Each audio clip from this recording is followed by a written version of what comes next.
नमस्कार। शिवम रतूड़ी एनालिसिस में आपका स्वागत है। अभी जो चुनाव संपन्न हुए उसमें एक सिग्निफिकेंट चीज क्या हुई, वो ये हुई कि कांग्रेस जो 52 सीट पर पिछली बार थी 2019 में, वो 99 पर पहुंच गई। यानी 47 सीट का उसे जो है उसका इजाफा हुआ, उसकी वृद्धि हुई, उसके पुराने टैली में इतना ज्यादा बढ़ गए। अब हो क्या रहा है कि इस स्थिति को जो है ये कांग्रेस पार्टी भुनाने का प्रयास कर रही है कि राहुल गांधी के नेतृत्व में ये सब हुआ। और इवन वो जो पूरा जो इंडिया अलायंस है उसकी जो बढ़त हुई, करीबन 100 सीट के करीबन ज़्यादा जो बढ़े हैं, उसका श्रेय भी वो जो है राहुल गांधी की भारत जोड़ो यात्रा या उनकी लीडरशिप या वो जो कुछ इस बीच जितना झूठ बोला उन्होंने और जिस वजह से फर्क पड़ा है। उनके झूठ बोलने से ऐसा नहीं है कि फर्क नहीं पड़ा होगा, कि वो आ तो गए थे वो अभी महिलाएं 1-1 लाख रुपए लेने के लिए।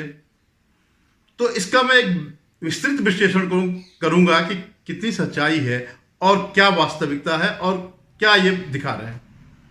इससे पूर्व मेरा आपसे वही निवेदन है कि आप मेरे इस चैनल को सब्सक्राइब करें, शेयर कीजिएगा और वीडियो पर कमेंट जरूर करिएगा।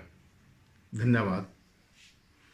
तो मैं जो कह रहा था कि जो ये 47 सीटें जो ये लाए हैं पिछले 2019 के मुकाबले, तो वो जो है उसको कांग्रेस इस ढंग से दिखा रही है कि अब राहुल गांधी एक मैच्योर पॉलिटिशियन हो गया और विपक्ष में सबसे बड़ा नेता हो गया।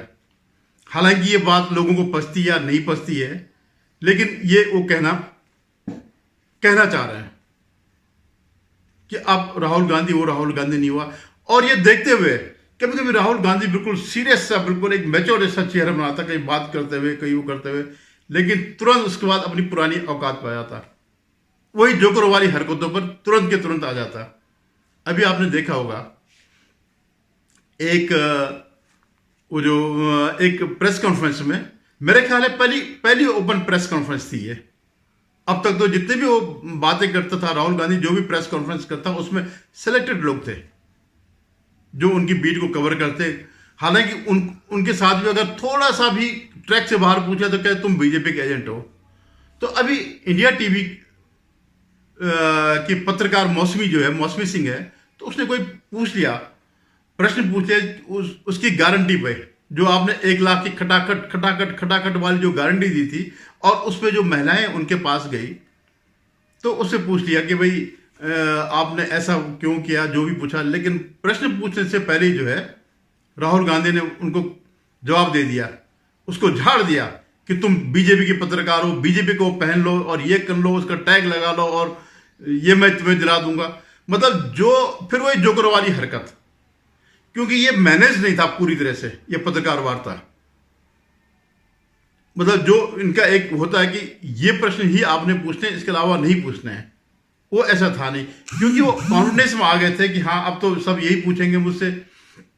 जो ये ओपन प्रेस कॉन्फ्रेंस करी तो इस कॉन्फिडेंस में करी कि अब तो मैं पूरा विपक्ष का नेता हूं, इवन मैं मोदी जी से भी बड़ा नेता हूं, क्योंकि मैंने मोदी जी के जो है बीजेपी को डाउन करवा, ये उनका जो है सोच थी। लेकिन उसने एक जेन्युइन सा प्रश्न पूछ लिया और ये भड़क गए। तो आप ये देखिए, फिर वही बंदरों वाली हरकत फिर दोबारा आ गई। इस आदमी के अंदर जरा सा भी नेतृत्व क्षमता नहीं है। लेकिन क्योंकि इतने साल वो कांग्रेस पार्टी का एक ही उद्देश्य है, मर जाएंगे, पार्टी खत्म हो जाएगी, लेकिन इसी को नेता बनाना है। इवन प्रियंका को भी नहीं बनाना है। और ये तो बहुत दूर की बात है, बहुत दूर की कड़ी है कि किसी आम कांग्रेसी को प्रोजेक्ट किया जाए प्रधानमंत्री पद के लिए। और वो अभी भी विपक्ष में जिस ढंग से दिखा रहे हैं, तो उस हिसाब से मुझे नहीं लगता कि जो इनका इंडिया अलायंस है इस दृष्टि से आगे जाएगा, इस सोच के साथ वो बढ़ेगा या राहुल गांधी को सर्वमान्य नेता मानेगा। यही सोच चलते जो है ममता पहले ही अलग हो गई थी। उसने कहा था मैं बाहर से सपोर्ट करूंगी अगर सरकार बनती इंडिया अलायंस की। हालांकि वो स्थिति आई नहीं। केजरीवाल ने भी जब देख लिया कि दिल्ली में दोनों को मिलने के बावजूद 7 की 7 सीटें जो है खत्म हो गई और उसका नुकसान पंजाब में उठाना पड़ा, जहां उनकी राज्य में जो है प्रचंड बहुमत की सरकार है, वहां वो 3 सीट पर अटक गए। तो ये जो है आपस में ये एक टूट फूट हो जाएगी। ऐसे में अगर ये इसी बात पर जोर देंगे कि नहीं हमें राहुल गांधी को ही नेता मानना है, तो ये स्थिति हो जाएगी।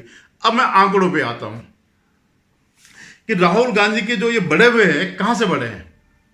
जो सीटें बढ़ी है, यूपी में बढ़ी है 6 सीटें, मतलब 5 सीटें बढ़ी है। अगर हम रायबरेली मानते हैं, यूपी में 6 आई तो 5 बढ़ी है, हरियाणा में 5 बढ़ी है, महाराष्ट्र में 12 बढ़ी है, तेलंगाना में 5 बढ़ी है, राजस्थान में 8 बढ़ी है, बिहार में 3 और कर्नाटक में 9। अब मैं आता हूं, यूपी ने इस समय बिल्कुल पूरा तख्ता पलट कर दिया। ये सारी की सारी जो आज राजनीतिक चर्चाएं जो हो रही हैं, पोस्ट रिजल्ट आने के बाद जितनी भी चर्चाएं हो रही है, वो सब यूपी की वजह से हो रही है। अगर यूपी में ये उलटफेर नहीं हुआ होता तो शायद ये सब चर्चाएं नहीं होती, सीधे सीधे ये शपथ दे रहे थे, बहुमत आ जाता बीजेपी का। लेकिन यूपी ने सारा वो कर दिया। अब उस यूपी में इस बात की 100% संभावना थी कि ये रायबरेली की सीट भी गंवा देंगे। अमेठी तो जानी थी, लेकिन अखिलेश की मदद से इनकी 6 सीटें आ गई। 17 लड़े थे, 11 तब भी हार गए, मतलब 30% हुआ। जबकि इतना उलटफेर हुआ, तो आप इन 6 सीट का किसी भी हालत में श्रेय नहीं ले सकते। अब मैं आता हूं हरियाणा पे। हरियाणा में जो है जरूर इनकी 5 सीटें आई है। पिछली बार कुछ नहीं थी, एक रही होगी या एक भी नहीं थी, 5 सीटें आई है। लेकिन हरियाणा और पंजाब में एक बहुत बड़ा वो फैलाया गया। खैर, हरियाणा में बीजेपी का तो वैसे भी बेस नहीं था। बीजेपी जो है जब सत्ता में आई, राज्य उसमें विधानसभा में राज्य में सत्ता में आई, तो वो अप्रत्याशित रूप से आई और अगले चुनाव में उसकी सीटें कम हो गई। फिर जेजेपी ने इसको समर्थन दिया, तो वहां पे ये संभावनाएं थी। तो 5 सीटें जो है इनकी यहां से आ गई। और उसमें क्या है, क्योंकि इस बीच बड़ा वो हरियाणा और पंजाब, इन 2 राज्यों में बड़ा वो फैला गया कि सरकार ने जो है किसानों को आंदोलन के साथ ब्रूटलिटी करी, उनको दबाया। जबकि सच्चाई ये है कि किसानों का आंदोलन, मैं आज भी कहता हूं, ये विदेशी शक्तियों का आंदोलन था। लेकिन क्या है कि हर आदमी जो है, हर व्यक्ति इस बात को नहीं समझ सकता है। अदरवाइज क्या पूरे देश में हरियाणा और पंजाब में ही किसान है क्या? भारत तो कृषि प्रधान देश है। मध्य प्रदेश में है, बिहार में है, झारखंड में है, हर पूरा देश में खेती होती, पूरे देश में किसान होते हैं। लेकिन उन्होंने बड़ा प्रोपेगेंडा फैलाया कि एक तो हमारी वो लड़कियां जो है पहलवान लड़कियां, जबकि वो एक फ्रॉड मामला था। चलो वो हो गया। किसानों पे, उन किसानों पे जिन्होंने झंडा लाल किले से तिरंगा उतराया, उनको आप किसान कहते हैं, जो कि सरेआम खालिस्तानी है। और इसके पीछे आज भी मेरा मानना है कि जो पंजाब और उसकी स्थिति है, इसमें पैसा आज भी मैं मानता हूं कि खालिस्तान से आया है, विदेश से आया है, कनाडा का इसमें हाथ है और इवन यूएस का भी इसमें हाथ है। वोटों में हो ना हो वोट वो करते हैं, लेकिन ये प्रोपेगेंडा फैलाने में ये जो है इन सब का हाथ है। तो ये जो 5 सीटें जो मिली हैं, तो वो किसी प्रयास से नहीं मिली है, वो इस वजह से मिली। अदरवाइज पूरी की पूरी भी ले जा सकते थे। और दूसरा एक फैक्टर और था कि यहां जो है दलित वोट भी है। मतलब जहां जहां दलित वोट है, मायावती के कमजोर होने से सारा दलित वोट इनकी तरफ शिफ्ट हो गया। जो दलित वोट मायावती के कमजोर होने से बीजेपी के पास था, क्योंकि मैंने बताया ना कि इन राज्यों में, कई राज्यों में आरक्षण का जो इन्होंने अफवाह फैलाई कि बीजेपी आरक्षण खत्म कर देगी। अब गरीब आदमी है, अनपढ़ आदमी है, आप लगातार प्रचार करते रहो तो वो इतना वो नहीं करता। और मैंने बताया भी कि बीजेपी का जो संगठन है वो इन चीजों को, ये जो दुष्प्रचार था उसकी काट नहीं कर पाया। वो इस मस्त बैठे रहे कि हाँ मोदी जी के भरोसे बैठे रहे। तो मैं ये 5 सीटें भी वो करता हूं। अब ये जो है इनको मिली सबसे ज्यादा महाराष्ट्र में 13। पिछली बार इनके पास केवल 1 सीट थी, वो शायद हार गए हैं, बाकी 13 मिली है। इसमें 0% योगदान राहुल गांधी का है, क्योंकि वहां पूरा ही तख्ता पलटा है। राहुल गांधी की वजह से नहीं पलटा है। अगर राहुल गांधी कोई फैक्टर होता तो और जगह होता, मध्य प्रदेश में होता जहां इनकी एकमात्र सीट जो थी वो भी चले गई, गुजरात में होता जहां इतने सालों बाद सिर्फ 1 सीट आई, हिमाचल में होता जहां 1 सीट इनकी थी वो भी चले गई, उत्तराखंड में होता जहां लगातार जीरो चल रहे, दिल्ली में होता जहां ये लगातार जीरो चल रहे। तो महाराष्ट्र हो गया एक, उत्तर प्रदेश हो गया दो, और बिहार में इनकी 3 सीट आई। इन 3 को तो इनके खाते में बिल्कुल न जोड़ा जाए। हालांकि वो बिहार में इनकी 1 सीट थी तो 2 सीट की वृद्धि हुई है, लेकिन ये कोई राहुल गांधी का प्रताप नहीं है। अब 2 सीटें, जो 2 और राज्य जहां इनकी बढ़ी, तेलंगाना और कर्नाटक में। तेलंगाना में 5 सीट बढ़ी, कर्नाटक में 8 सीट बढ़ी। तो ये दोनों जगह इनके राज्य हैं। कोई बहुत बड़ी बात नहीं है कि अगर ये इतनी सीट लाए। अगर बात तब होती कि अगर ये अपने बल पर लाते। और दूसरी बात, न कर्नाटक न तेलंगाना जो ये विधानसभाएं जीती है वो राहुल गांधी के नाम पे जीती है, नहीं जीती है, बिल्कुल नहीं। ये वहां पर सिद्धरामैया और डीके शिव कुमार की वजह जीती। और वहां जो है तेलंगाना की स्थिति थोड़ा और थी। अगर बीच में बीजेपी का आपस में वो ना होता, टकराव नहीं होता पार्टी में जो है नए और पुराने का, तो वो जो स्पेस खाली हो रहा था, क्योंकि तो लग रहा था कि चंद्रशेखर राव जाने वाले हैं बीआरएस वाले, तो वो स्पेस ये भर सकते थे। लेकिन इनकी आपसी लड़ाई हो गई और उस वजह से वो आ गई, कांग्रेस आ गई। तो ये सीटें राहुल गांधी के नाम पर बिल्कुल नहीं आई। अब मैं आता हूं कि जहां इनकी सीटें वृद्धि होनी थी वहां नहीं हुई। पंजाब में इनकी 2019 में 8 सीट थी, अब 7 हो गई, 1 सीट कम हो गई। तो फिर ये पंजाब तो इनके पास था। पंजाब और हरियाणा और ये जो जहां की बढ़त की बात करें तो पंजाब और हरियाणा में बहुत फर्क नहीं है। पंजाब हरियाणा लगा हुआ, तो वो जो बढ़त मिली थी वो इनको नहीं मिली। क्यों? अगर राहुल गांधी के अंदर नेतृत्व क्षमता होती तो कम से कम 8 तो जो पिछली बार के थे वही बरकरार रखते, 8 के 7 नहीं होने देते। असम में पिछली बार भी 3 थी, इस बार भी 3 थी। अगर कोई करिश्मा होता तो ये इनकी सीटें वहां बढ़ती या उसको डाउन लाते। केरल में पिछली बार 15 सीट थी, इस बार 14 आ गई, 1 कम हो गई। केरल तो इनका गढ़ ही रहा है। तो अगर करिश्मा होता तो केरल में भी अगर 15 से 17-18 नहीं होता तो कम से कम 15 तो रहते। वहां बीजेपी भी 1 सीट ले गई। तो ये जो है कोई करिश्मा नहीं है। बंगाल में पिछली बार इनकी 2 सीट थी, अब की 1 सीट रह गई। अगर करिश्मा होता तो एटलीस्ट 2 सीट तो रहती। अगर बढ़े नहीं तो घटना तो नहीं चाहिए था।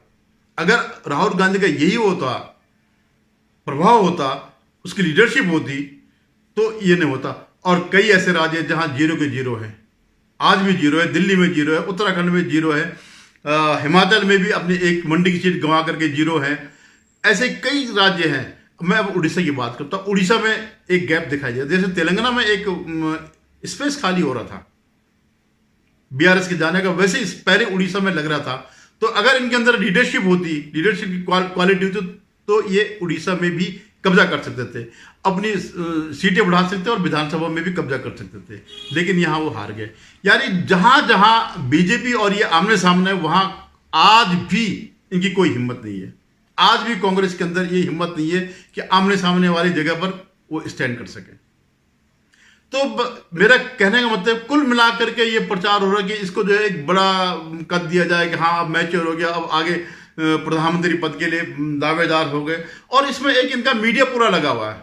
अगर आज आप कहीं देखिए, अगर कोई वो करता है, राहुल गांधी की आलोचना करता है, तो पूरा एक मीडिया का वर्ग वो सब पिल पड़ता है कि साहब आप कैसे राहुल गांधी कर रहे हैं। राहुल गांधी ने तो जो है इंडिया गठबंधन को किया। अरे इंडिया गठबंधन में आप तो पैन इंडिया पार्टी हैं, तो आपको 99 अकेले 37 नंबर 1 राज्य वाली पार्टी के अकेले जो है 27 करीबन ममता के हैं, अकेले उसके 26-27 डीएमके के हैं। तो कहाँ स्टैंड करते हैं? अगर आप छुटपुट इधर से ला करके 99 हो गए, तब भी आपका कद अखिलेश से छोटा है, ममता से छोटा है। और ये जो छत्रप हैं, इवन बिहार में भी आपका कद तेजस्वी से कम है। जिस हिसाब से तेजस्वी करता रहा, हालांकि सीट नहीं मिली थी और नहीं मिली, 4 तेजस्वी को मिली, 3 को मिली। कोई बहुत बड़ा ऐसा सिग्निफिकेंट वो नहीं था, जैसा कि जितना कि झूठ का प्रचार किया गया उसमें किया गया, अग्निवीर पे किया गया, संविधान बदलने पे किया गया, आरक्षण खत्म करने पे किया गया, खटाखट पैसे देने में किया, युवा जवान को जो हम नौकरी देंगे 1 साल तक जो है 1 लाख रुपए देंगे, इस ढंग से जो प्रॉमिस किए गए तो उसका फर्क तो पड़ना था। तो इसमें कोई चमत्कार नहीं है, आपकी लीडरशिप ऐसी नहीं है। अगर आपकी लीडरशिप अगर होती तो उन राज्यों में जहां कांग्रेस के सामने थे, वो बीजेपी के सामने थे, वहां कुछ करके दिखाते। तो मेरे कहने का मतलब ये है कि अभी जो है ये सब चलता रहेगा। बीजेपी के कांग्रेस के आईटी सेल ये सब दिखाती रहेगी कि ये राहुल गांधी बहुत बड़े हो गए, लेकिन यही एक कारण होगा इंडिया गठबंधन में बिखराव का।